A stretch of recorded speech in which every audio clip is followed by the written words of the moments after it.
The legal battles, the court filings, the indictments, that was all just noise, a distraction. The real story was being written in digital ledgers, not on legal pads. In November 2025, Forbes published the number. Pause. $7.3 billion.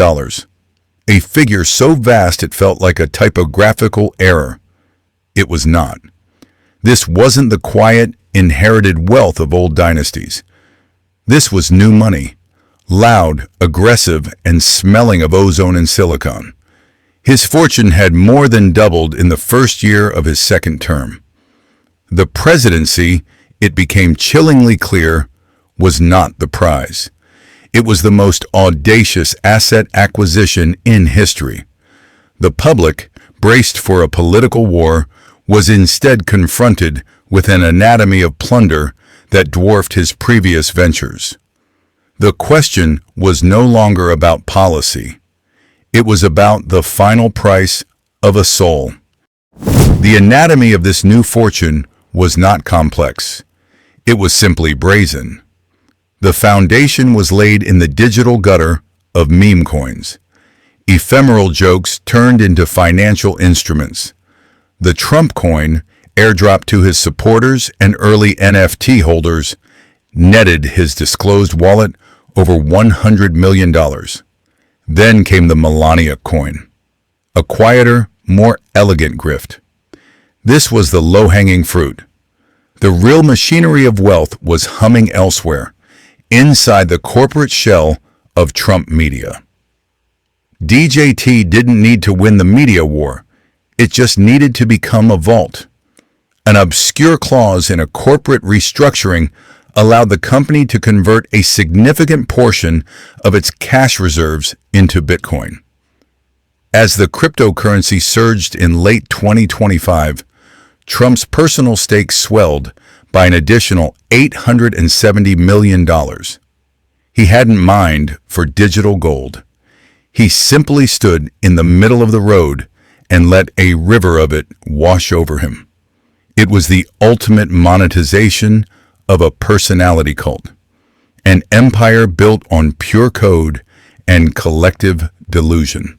But this digital empire was merely a ghost haunting a machine built of concrete and bone.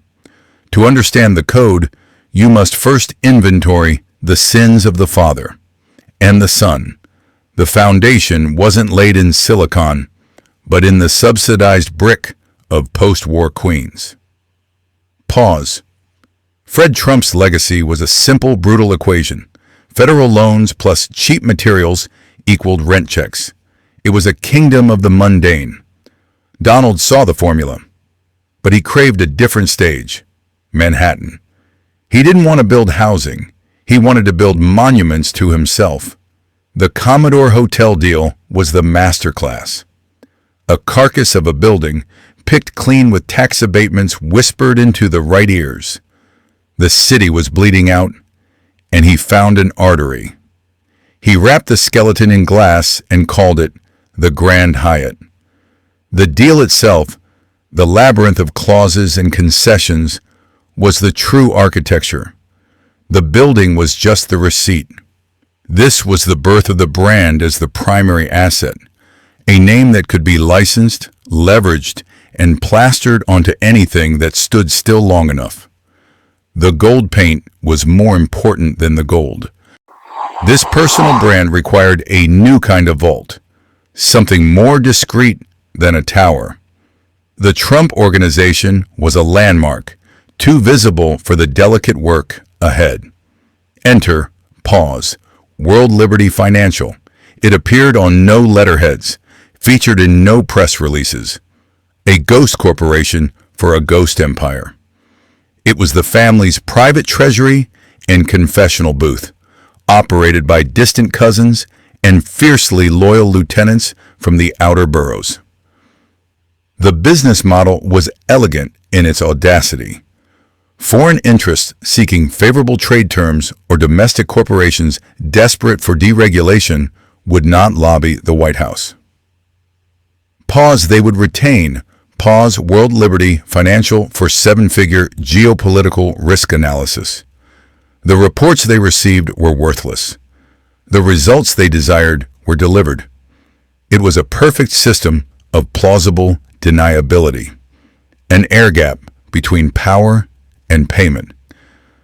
The family was no longer just in the real estate business. They were in the business of selling access to the throne. This was not just nepotism, it was the privatization of American foreign policy, a bitter inheritance for a nation that paid the price. The privatization of policy was merely the first act. The second was the colonization of the American dream itself. In early 2025, the administration began its quiet, relentless push to liberate retirement accounts. The target, 401k plans. The weapon, volatile crypto assets. It was sold as financial populism, a chance for the little guy to get in on the digital gold rush. A path to prosperity paved with code. The truth was colder. While lobbying for Main Street to gamble its future on assets with the stability of a house of cards, Trump's own digital wallets swelled. The deals cut in the shadows before his inauguration, particularly with crypto firms seeking regulatory grace, were now bearing fruit. His personal holdings, once a curiosity, had metastasized into a fortune estimated to be north of Paul's $900 million. He was the house urging the players to bet it all on red. For millions of Americans, this was not an investment. It was an invitation to a crippled fate, a final, irreversible transfer of wealth disguised as opportunity, an anatomy of a hustle on a national scale. While the nation's retirement funds were being led toward the cliff's edge, another drama played out, a performance of grievance. In late 2025, his legal team filed a lawsuit against the Internal Revenue Service. The sum was staggering. Pause. $10 billion. The official reason was a claim of illegal tax data leaks, portraying him as a victim of the deep state he vowed to dismantle. It was a masterpiece of narrative warfare. The legal filings were not documents, they were press releases. The courtroom was not a venue for justice, it was a stage. The real inventory of his finances remained a sealed tomb, but the performance of victimhood was broadcast in high definition. The central irony was suffocating. Even as he claimed catastrophic financial and personal damages, his net worth continued its relentless climb, fueled by the very power he was accused of abusing.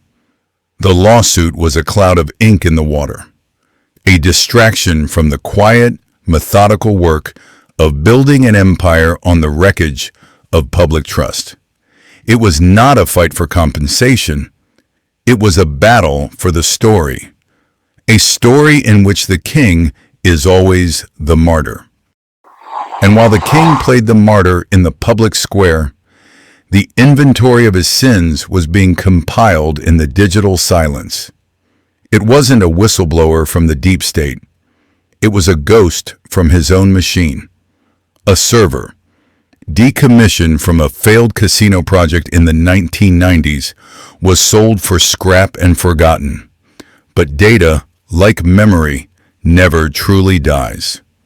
A German data recovery firm searching for lost Bitcoin wallets stumbled upon a partition, a digital coffin sealed with obsolete encryption.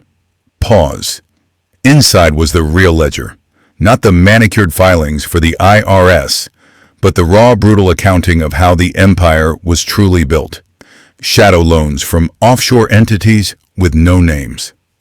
Asset valuations inflated not by percentage points, but by orders of magnitude. A favor bank with foreign oligarchs, where real estate deals were the currency and political access was the interest. The documents didn't show a crime. They showed a system, a perfectly legal, morally vacant machine for converting influence into cash and cash back into influence. The leak never hit the mainstream press. It was purchased, quietly, for a sum that would make the $10 billion lawsuit look like pocket change. The buyer's name was redacted, but the transaction originated from a sovereign wealth fund in the Middle East. The truth was now a privately held asset, a weapon in reserve. The anatomy of his wealth was never about breaking the law. It was about bending it until it lost all meaning. His true genius was not in business, but in the exploitation of ambiguity. He lived in the gray twilight between aggressive accounting and fraud, between truthful hyperbole and a lie. Pause. He understood that the law is a rule book written for men who fear consequences. He feared only obscurity. His bankruptcies were not failures. They were strategic rebirths, shedding debt and partners like a snake sheds skin, leaving others to clean up the wreckage. His contracts were not agreements. They were battlefields, designed with enough legal tripwires and non-disclosure clauses to suffocate any future opposition. This was the bitter testament of his career. Legality was a tool, not a boundary. Morality was a suggestion for the poor and the pious. He had mastered the art of making others pay for his education, his mistakes, and ultimately, his triumphs. And the public? They didn't see the fine print. They saw a winner. They mistook the cold calculus of a predator for the bold strokes of a visionary. They applauded the man who walked through the fire, never asking who paid for the fuel. And he made sure they never had to. But the fuel had a price beyond money. The cost was paid in the currency of silence, in the hollow echo of a gilded penthouse where the only applause came from a television screen. His fortress of solitude was built not of steel and glass, but of non-disclosure agreements and transactional loyalties. Everyone in his orbit was a client, an employee, or a liability, a name in a phone to be used or discarded. This was the anatomy of his isolation. He craved the roar of the crowd, yet was deafened by the quiet calculation in the eyes of those closest to him. His family became a brand extension. His advisors, temporary assets. The bunker's shadow wasn't a physical place. It was a state of mind. A deep, cold certainty that every handshake was a negotiation and every smile was a mask. The man who owned the world couldn't afford a single, unleveraged friend. Pause. His real poverty was not a lack of funds, but a catastrophic deficit of trust. This deficit became the final entry in his life's ledger. A post-mortem audit reveals an empire built on a fault line. The second term, his supposed vindication, was merely the final act of a long-running tragedy.